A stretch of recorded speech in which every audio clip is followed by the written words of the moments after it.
तो born we to queen का next part start करते हैं। हमने लास्ट पार्ट में देखा था कुछ नए कैरेक्टर ऐड हुए थे, तो चलिए हम उन कैरेक्टर के बारे में पहले जान लेते हैं, उसके बाद हम स्टोरी को स्टार्ट करते हैं। राजकुमार लान हैक्वान, ये साम्राज्य के पहले राजकुमार हैं। लान वांगजी और म्याम्या के पहले बेटे, ये साम्राज्य के पहले प्रमुख खलीफा हैं और 16 साल के हैं।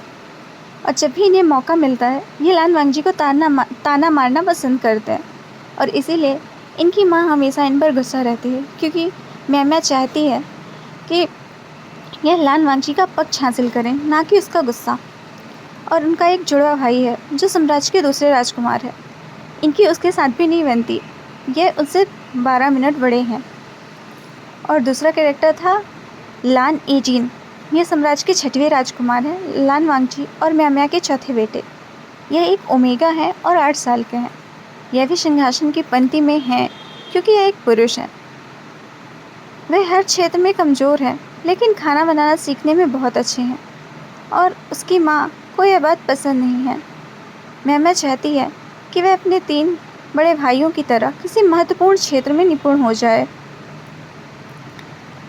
और वह हमेशा दुखी रहता है क्योंकि उसकी माँ और भाई उसे समय नहीं देते और वह अकेला है।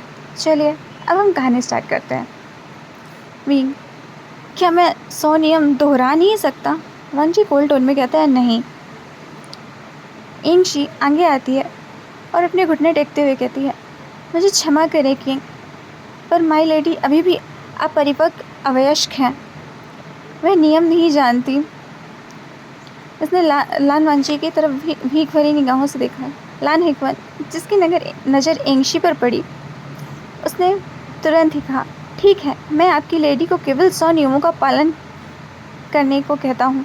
एंगशी की ओर देखते हुए कहा, और फिर कहा, अब तुम्हें खड़े हो जाना चाहिए। उसने बहुत ही स्वीट आवाज़ में कहा। लान वांगजी ने अपनी भौहें उठाई, और इधर विंग, जो अपने मन में सोच रहा था, मुझे पता है ये बिल्कुल अपने पिता जैसा है, इसकी हिम्मत कैसे हुई मेरी नौकरानी पर नज़र डालने की। उसने हैक्वान को गला घोटने वाले के लिए तैयार नज़रों से देखा। मैं तुम्हें सफल नहीं होने दूंगा मीने, वे अपने अंदर ही अंदर चिल्ला रहा था। और एंगशी, धन्यवाद रॉयल हाइनेस। उसने झुका और हैक्वान को बो किया।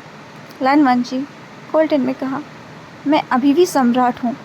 हैक्वान, उसने वांगजी की ओर देखते हुए कहा, इसने मेरा अपमान किया है किंग, तो इसे दंडित करने का अधिकार भी मेरा है। उसने वांगजी को 100 वॉट की मुस्कान दी। विंग मुंह फुलाते हुए कहा, क्या तुम दोनों मुझे सज़ा नहीं दो? मैं दोबारा गलती नहीं करूँगा। वांगजी ने चिल्लाते हुए कहा, बस। और इधर हैक्वान, जो बस एंगशी को ही देखे जा रहा था। एंगशी भी हैक्वान को सिर्फ ऐसे देख रही थी जैसे मुझे माफ़ कर दीजिए, बहुत ही सैड होकर। विंग ने वांगजी को अपनी पपी आइज से देखा, लेकिन लान वांगजी का दिल नहीं पिघला। लान वांगजी ने विंग को ठंडी निगाहों से देखा। विंग ने अपने चेहरे पर एक उदास मुस्कान के साथ नीचे देखा। उसने दुखी होकर मुंह बनाया और खड़ा हो गया। अब मैं जाऊंगा किंग और प्रिंस, उसने झुककर वो किया। शुयांग और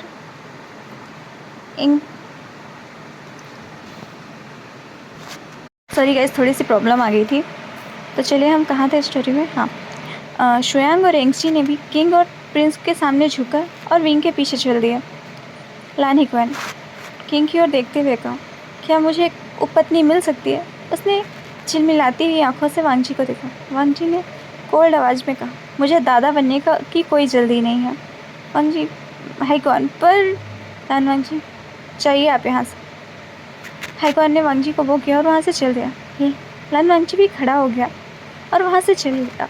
खैर वो सोच रहा था, विंग सभी नियमों को 100 बार लिखने से थक तो जाएगा। उसने इतनी बड़ी गलती नहीं की थी कि उसे ऐसी सज़ा मिलनी चाहिए। ये उसका पहला मौका था। और इधर जैस्मिन पवेलियन में विंग अपने पवेलियन में दाखिल हुआ। उसने अपने वस्त्र को खोला और गुस्से में फेंक दिया। वह अभी अपने केवल इनर रूम में था।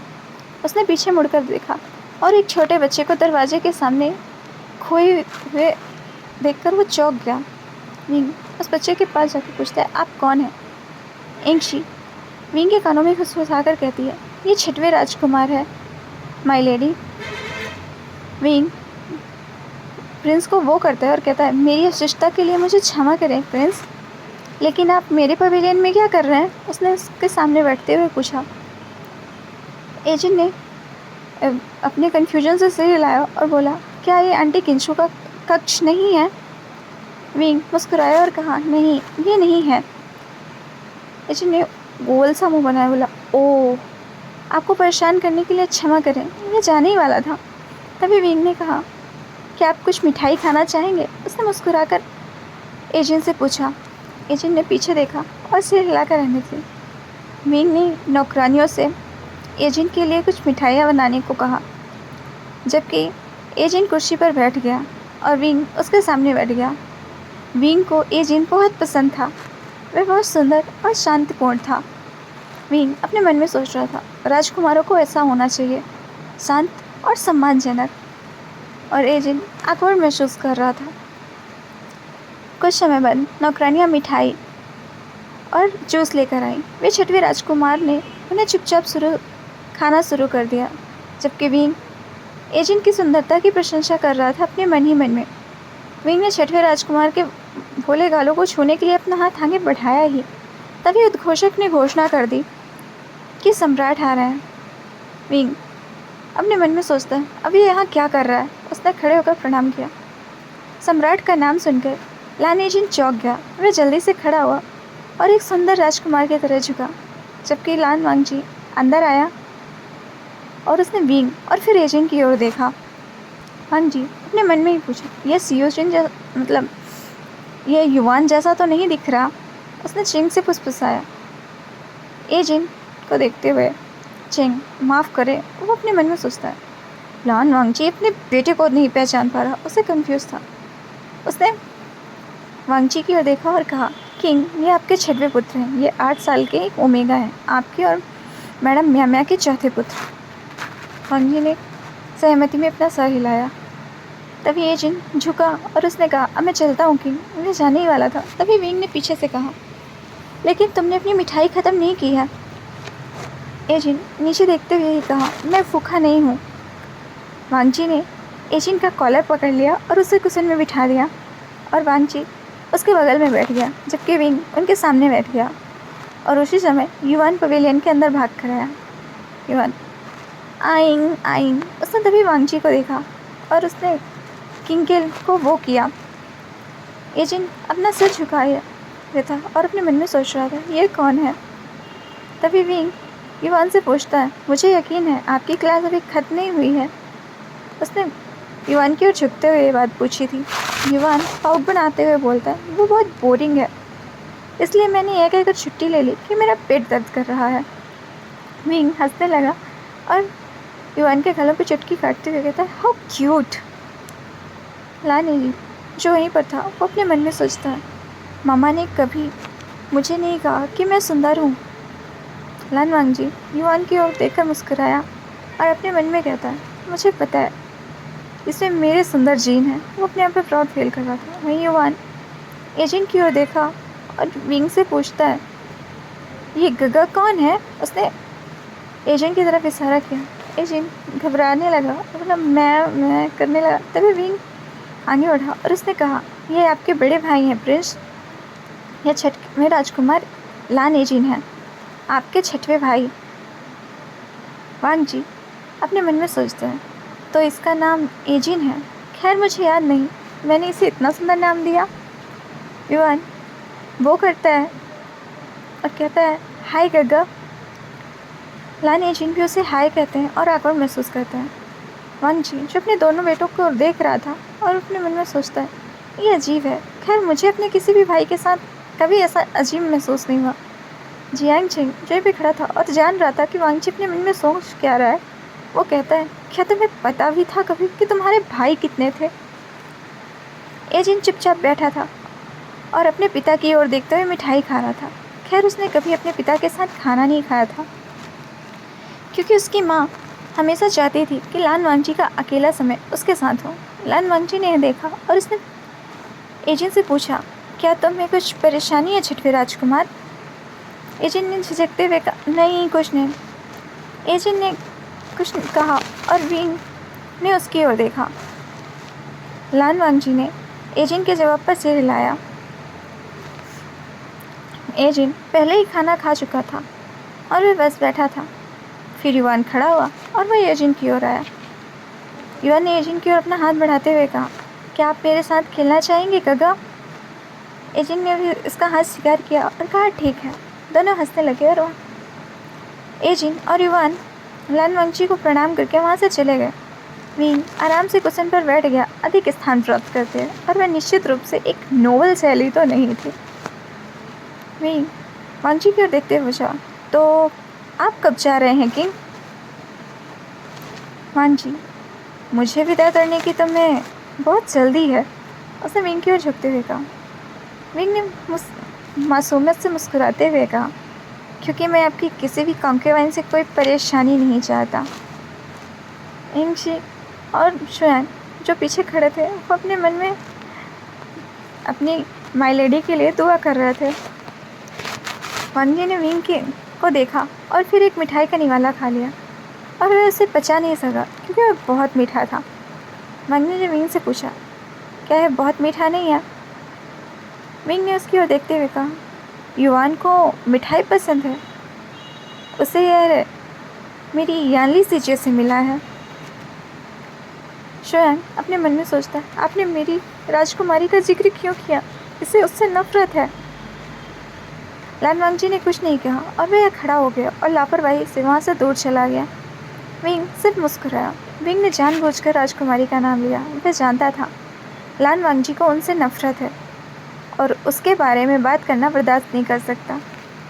उसने ऐसा इसीलिए किया क्योंकि वह लान वांगजी को अपने कमरे में अधिक समय के लिए नहीं चाहता था। विंग मुस्कुराया और कहा, अंततः वह गया।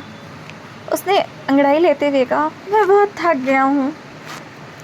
एंगशी जो आगे आई और उसने कहा, माई लेडी, ये नोबल बिहेवियर नहीं है। उसने विंग को ठीक करने की कोशिश की। विंग सीधे खड़े होते हुए कहा, नोबल नोबल नोबल नोबल, भाड़ में जाओ। एंगशी, माई लेडी, आपने गाली नहीं दी है ना? तभी शुआन आ गया। उसने भौहें उठाकर विंग से पूछा, तुमने ऐसा क्यों किया? विंग ने मुस्कुराकर जवाब दिया, मैंने क्या किया? विंग ने मिठाई से भरी प्लेट को उठाया और लेकर भोजन रथ से बाहर चला गया। उसने एक निवाला खाया और स्वाद से करा उठा, जबकि शुआन उसे अविश्वास से देख रहा था। उसने भोजन पर ऐसी अनुचित आवाज़ निकाली, शुआन, तुम्हें पता है ना, किंग अपनी राजकुमारी से नफरत करते हैं। विंग, मुझे इसमें कुछ नहीं करना। उसने अपने कमरे में प्रवेश किया और शुआन के चेहरे पर दरवाज़ा बंद कर दिया। एंगशी जो अपनी हंसी को रोक रही थी। इधर विंग ने दरवाज़ा बंद किया और अपना लवादा खोला। अपने कमरे से जुड़े बाथरूम की ओर चला। विंग ने लकड़ी से वाट टब पर जहाँ पहले से पानी भरा हुआ था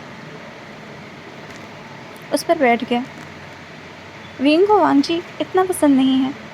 उसने किताब में वांगजी का किरदार कभी पसंद नहीं आया, इसीलिए उसे असली वांगजी भी पसंद नहीं है। विंग के लिए वांगजी एक बकवास करने वाला है जो केवल ब्यूटीज़ पर मरता है। उसे यह समझ आ गया है वह उस व्यक्ति की फिर से परवाह नहीं करेगा और इसीलिए विंग वांगजी के साथ इतना खेल रहा है। लान वांगजी ने अपनी किताबों की अलमारी से एक किताब निकाली और उसे पढ़ने के लिए खोला। उसी समय किसी ने उसके कक्ष में दस्तक दी। ये उसका पहला बेटा लान हेक्वान था। वांगजी, तुम यहाँ क्या कर रहे हो? उसने कोल्ड टोन में पूछा। हेक्वान, पिताजी, आपको पहली उपपत्नी कब मिली थी? वांगजी ने कोल्ड टोन में कहा, 15 पर। लेकिन तुम ऐसा क्यों पूछ रहे हो? हेक्वान, भूल जाओ कि मैंने क्यों पूछा, लेकिन आपकी पहली उपपत्नी 15 साल की उम्र में थी, तो मेरी 16 साल की उम्र में भी कोई उपपत्नी क्यों नहीं है? वांगजी ठंडे दिमाग के साथ कहा, क्योंकि मैंने नियम बदल दिए हैं। सभी राजकुमारों को उनकी 18वें जन्मदिन की रात उनकी पहली उपपत्नी मिलेगी। तभी हेक्वान उसकी ओर देखते हुए कहा, शाही नियम पुस्तिका में ऐसा कोई नियम नहीं है। और मुझे यह पता है क्योंकि मैंने नियमों को पूरी तरह से याद किया है। वांग जी ने उसकी ओर देखा और कहा, तो अब मैं यह नियम जोड़ूंगा। उसने अपने गार्ड को चिल्लाकर बुलाया। एक कौन? पपी ऐसे उसकी ओर देखते हुए अपने मन में सोचता है, मैंने इसका जिक्र ही क्यों किया। इधर मून पैलेस में मियाँ माँ अपने दोनों बेटों को अपने सामने देखकर मुस्कुराई। खैर, उसे आज अपने बच्चे द्वारा की गई हरकत के बारे में पता चल गया। उसके दृष्टिकोण से लाइन हेक्वान ने लोगों को दंडित करने के लिए अपनी शक्ति अपने हाथ में लेना शुरू कर दिया है, और वहीं लानेजिन ने सम्राट और उपपत्नी वींग के समय को बिगाड़ दिया। मैडम मियाँ मैं बहुत खुश हूँ। मैंने आप दोनों के पसंदीदा व्यंजन बनाए हैं। उसने मुस्कान के साथ अपने दोनों बच्चों की ओर देखते हुए बनाया। एजिन, सच में? उसने उस उत्साहपूर्वक पूछा। मियाँ ने मुस्कुराकर सिर हिलाया। लेकिन है कौन? अचानक जश्न क्यों मना रहे हो? है कौन निश्चित रूप से जानता था उसकी माँ उन्हें प्यार करती है, लेकिन उसके पास सिर्फ उनके पसंदीदा पकवान बनाने के अलावा और भी काम है। मियाँ, मैंने सुना है बेटा, पहली बार आपने अपने पिता से ऊपर बात की और उस वींग को दंडित किया। उसने अपने दांत पीसते हुए कहा, और फिर उसने एजेंट की ओर देखते हुए कहा, आपने अपने भाई को सभी को पार करके सम्राट के बनने की दिशा में एक कदम आगे बढ़ाया है कौन? अपने मन में सोचता है, बात यह नहीं है, लेकिन चलो चुप रहते हैं। वहीं एजेंट अपने मन में सोचता है, गगा को सम्राट बनने के लिए सेकेंड ब्रदर से आगे निकलने की क्या ज़रूरत है? वो कंफ्यूज छोटा खरगोश अपने में ही सोच रहा था। इसके बाद हैकॉन और एजिन ने मैमा के साथ दोपहर का नाश्ता किया, और हैकॉन ने अपना अलग स्थान चुना क्योंकि वह एक बड़ा व्यक्ति है। वहीं एजिन अपने कमरे में वापस चला गया। इधर जस्मिन पवेलियन में श्वेन, बस आपको किंग के लिए कुछ बनाना है और उन्हें अपने पवेलियन में भोजन के लिए आमंत्रित करना है। उसने विनती भरी आवाज़ में विंग से कहा। विंग ने सहजता से कहा, मैं क्यों करूं? श्वेन ने कहा, किंग के लिए यह अच्छा होगा कि यदि आप किंग के करीब पहुंच जाएं। विंग अपने मन में सोचता है, हालांकि इसने जो कहा वो सच है, पर मैं नहीं चाहता कि मेरा युवान विलन बने। उसने मन में सोचा और फिर कहा, ठीक है, तो जाओ और किंग से कहो कि मैं उन्हें खाने पर आमंत्रित करता हूँ। श्रेयांग मन जोर से चिल्लाया, यस। विंग अपने मन में सोचता है, इसने मुझे भी धोखा दिया। इसने निश्चित रूप से किया। शाम में लान पैलेस में वांग जी कोर्ट और प्रशिक्षण क्षेत्र में अपने व्यस्त दिन के बाद आराम कर रहा था, और उस समय एक गार्ड ने दस्तक दी और उसे सूचित किया कि विंग आया है। वांग जी ने कोल्ड टोन में कहा, उसे अंदर आने दो। वांग जी खड़ा हो गया।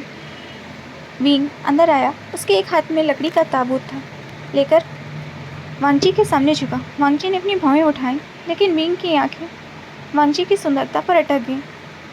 यह अल्फा वास्तव में साम्राज्य का सबसे सुंदर आदमी है। विंग ने वो किया और कहा, किंग। वांग जी ने इससे पूछा, अचानक यहाँ क्यों आए हो विंग? विंग ने मुस्कुराकर कहा, मैंने आपके लिए कुछ पैनकेक बनाए हैं। वांग जी ने पूछा, पैनकेक? उसने अपनी भौहें उठाई और पूछा, वह क्या है? विंग अपने मन में सोचता है, लानत है, मैं भूल गया कि मैं प्राचीन समय में पैनकेक नहीं होते थे। यही कारण है कि श्वेयांग पैनकेक को अजीब तरह से देख रहा था। उसने मुस्कुराकर कहा, यह एक प्रकार का पैन में बना हुआ केक है। वांग जी ने कोल्ड टोन में कहा, वांग जी बिस्तर पर बैठ गया और विंग उसकी ओर चल कर आया। वह वांग जी के बगल में बैठ गया और वांग जी ने उसे चौंक कर देखा। एक मातृ पत्नी का सम्राट के बगल में बैठना कितना साहसपूर्ण कार्य था, लेकिन विंग इस बारे में नहीं सोच रहा था। विंग ने बॉक्स खोला और एक छोटा सा टुकड़ा लिया और उसे वांग जी को खिलाने का इरादा किया, क्योंकि उसने सोचा वांग जी को शायद पता नहीं होगा इन्हें खाया कैसे जाता है। मीन ने टुकड़े को वांगजी के मुंह की ओर आगे रखा और कहा, लीजिए किंग। वांगजी ने अपना मुंह खोला और एक छोटा सा टुकड़ा अपने मुंह में लिया। विंग वांगजी के हाव भाव को देखते हुए पूछा, कैसा है? वांगजी ने प्रसन्न अभिव्यक्ति दी और कहा, अच्छा है, मैं इस व्यंजन को शाही रसोई में शामिल करूँगा, ये स्वादिष्ट है। और उसने अधिक खाने के लिए अपना मुंह खोला। विंग हंसते हुए से खिलाने लगा और फिर विंग ने वांगजी को पूरा खाना खिलाया। प्रसन्न भाव से वे खा रहा था और भूल ही गया कि उसके बगल में एक पत्नी बैठी हुई और सभी पैनकेक खत्म करने के बाद वांगजी की नज़र बॉक्स पर गई जो पूरी तरह से खाली था। वांगजी ने कहा, सॉरी, मैंने सब खत्म कर दिया। विंग अपनी उंगली से उसके ओठ पूछे और कहा, कोई बात नहीं। और उसने अपनी उंगली लिक कर ली और कहा, ये सच में स्वादिष्ट था। वांगजी जिसके शर्म से कान लाल हो गया, अपने मन में सोचता है, उसने ऐसा क्यों किया। विंग एक बॉक्सी मुस्कान के साथ कहता है, मुझे कभी नहीं पता था मैं इतना अच्छा खाना बना सकता हूँ। वांगजी जैसे विंग को देख रहा था, उसकी खूबसूरत मुस्कान देखकर उसका दिल तेजी से धड़कने लगा। विंग वांगजी की ओर देखता है और कहता है, अब मैं चलता हूँ किंग। लेकिन तभी वांगजी ने विंग का हाथ पकड़ लिया और उसे अपनी गोद में खींच लिया। विंग इस अचानक से हुई हरकत से हैरान और आश्चर्यचकित था। वह खड़ा होने वाला था, तभी वांगजी ने उसे बिस्तर पर धक्का दे दिया और उसके ऊपर आ गया। तो आज के लिए इतना ही गाइस, हम मिलते हैं नेक्स्ट में। Bye bye.